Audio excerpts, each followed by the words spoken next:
The Western media killed my family, 21 members of my family. The Israelis pulled the trigger, the Americans made the bomb, and the media enabled them. They gave them the cover to do as many atrocities as they desire. I just can't fathom the fact that there are already 6,000 Palestinian children killed. My nieces and nephews were cut into pieces. Their body parts were everywhere, mixed with the stones and the rocks of my family's house. And we're seeing the politicians, the journalists, turning a blind eye. Some people actually commented, Hamas killed your family, blame Hamas. But we know who killed our families. We know who these F-16 belong to. We know our killers, we know our murderers, and we will never forgive them. The kind of retaliation that Israel is doing in Gaza amounts to war crimes. Bombing hospitals, bombing schools, bombing mosques, bombing churches, bombing refugee camps. And yes, you covered what happened on the 7th of October, good for you. Now cover what Israel is doing to Gaza.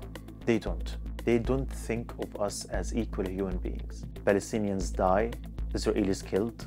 Palestinians are terrorists, Israeli army, no. Although if you compare and contrast between the casualties of the Palestinians and the Israelis, when it comes to the civilians, the number of Palestinians would be 100 times higher. When the media cares about 40 beheaded babies, fake news, and then people get this first impression, they keep this first impression, and then the first impression in media always lasts forever. And then after a day or two, they change that, but people already got the impression, and it's very difficult to erase this impression. It happened with Shireen Abu Akleh, for example. They killed Shireen Abu Akleh, the journalist, and then they said, Miss Abu Akleh was killed by Palestinian terrorists' fire.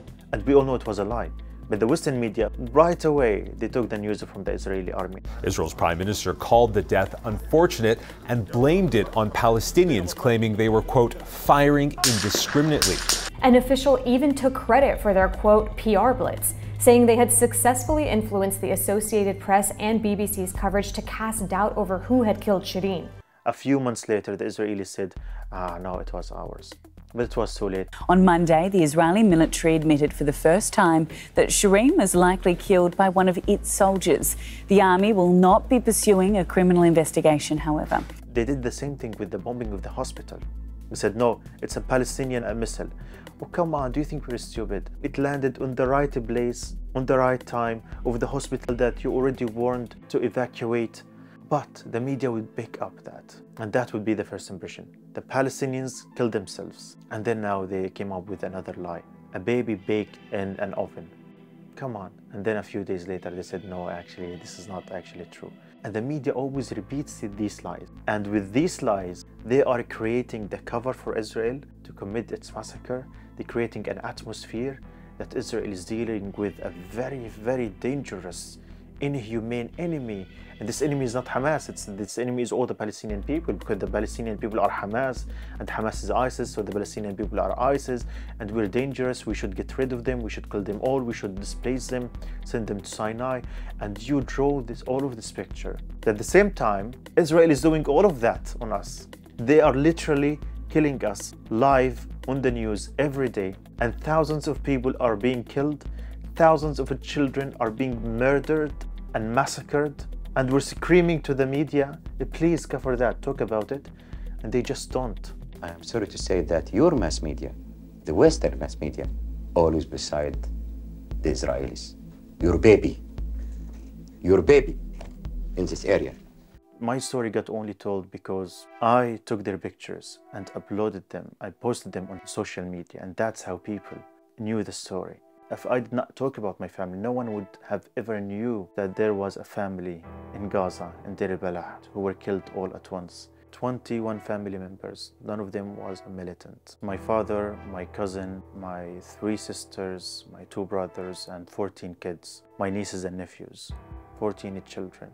They were sleeping in their home when Israel bombed them and killed them. I used to love my father the most in this world. He was 75 years old, and he was born in the year of 1948, the year of the Nakba. My father was an eyewitness to every single atrocity Israel has committed against the Palestinians since its establishment. The war in 1948, the war in 1967, the First Intifada, the Second Intifada, collective punishment of the blockade on Gaza, the war in 2008, the war in 2012, the war in 2014, the war in 2019, the war in 2021, the war in 2023 in which he was killed. Excuse me for saying war. It's not actually a war. It's an onslaught, an aggression on the Palestinian people. So my father is one of the most loved people in our city. He was very kind, he was very compassionate. He worked very, very, very hard to build this home, this house that we all live in, to provide for his family. And then in just 1 minute, my father and most of his children and his grandchildren and his house and everything he has worked for is gone.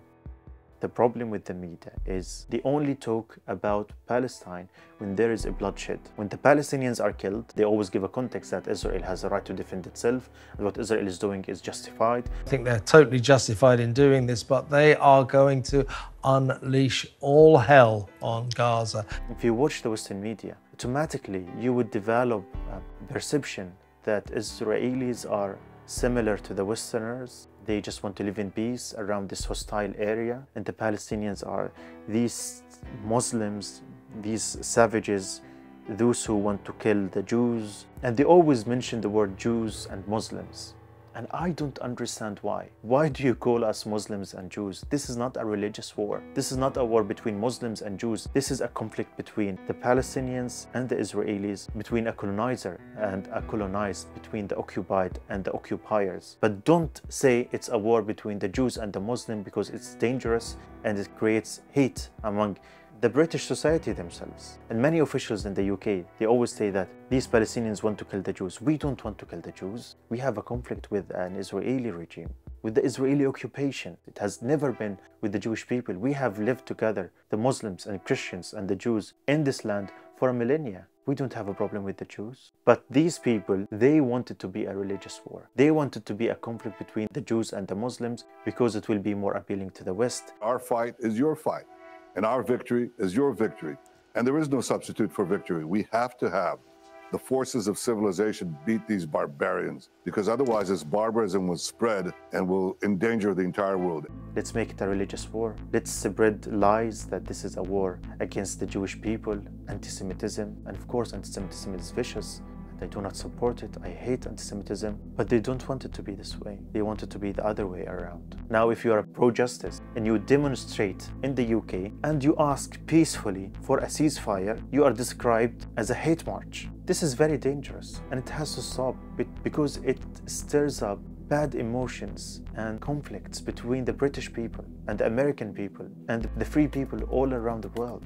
The problem with the media is what they exclude rather than what they include. They don't give a context to this conflict. They don't talk about the military occupation. They don't talk about the illegal settlements. They don't talk about the suffering of the Palestinians who live in Israel, who are treated as second-class citizens. They don't talk about the collective punishment of the siege, of the people who are dying literally in Gaza every day because of the lack of medicine. My mother was diagnosed with cancer in 2018. She could be cured. Survival rate of breast cancer in the UK, it would reach 87%. So in different circumstances, my mother could be cured. But unfortunately, the Israelis did not give her the permit to go to the West Bank and receive her radiotherapy. And they kept delaying and delaying until it was too late. And this is actually an answer for those who say that it all started on the 7th of October. It didn't. It has always been ongoing against the Palestinian people. In 1948, when the Zionist militias kicked us out of our homes and lands, there was no Hamas at all. In 1967, when Israel occupied the West Bank and Gaza and Sinai and the Golan Heights, there was no Hamas.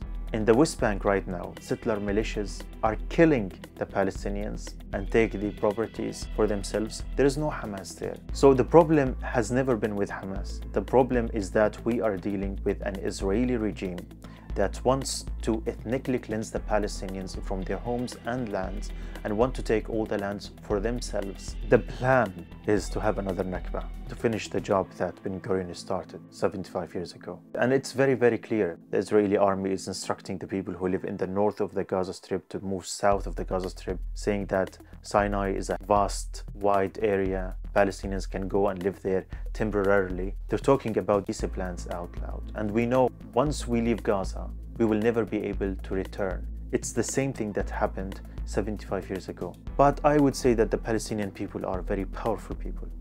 We're very proud people. And we will never be fooled again.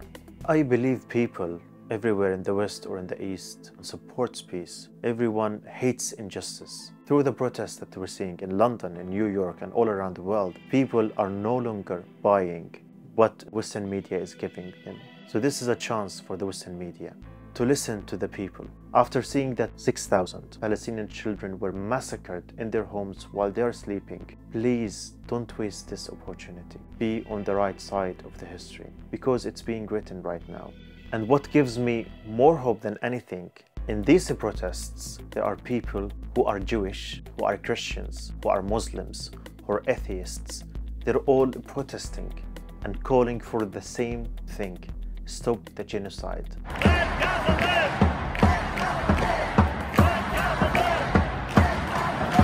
Right now, we don't have the luxury to grieve. I wish I could grieve. I want to grieve. I want to just isolate myself in my room and cry out loud and remember my family. I wish I could do that. I want to do that. I need that. But unfortunately, I don't have this luxury. I just feel the responsibility to speak out and to talk about my family. And maybe this could be my grief for my family. To speak about them, to immortalize their memory, and to keep them in the memories of the world. And this is what I will be doing for the rest of my life. I will never forget them. And then I will make those who committed this crime, I will bring them to justice. I will make them responsible for their atrocities against my family and against my people.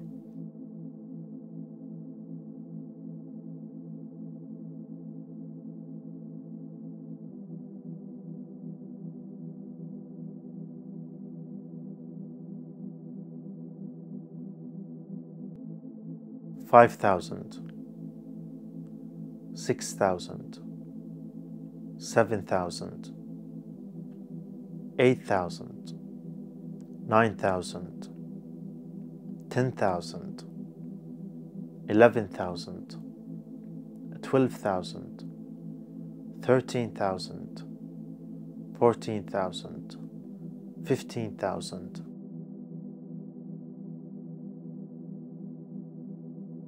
The media fails to shine a light on the Palestinian lives. It's imperative to support the voices of the Palestinians and the independent media nowadays. It is very, very important, and I call on you to support We Are Not Numbers and Double Down in News.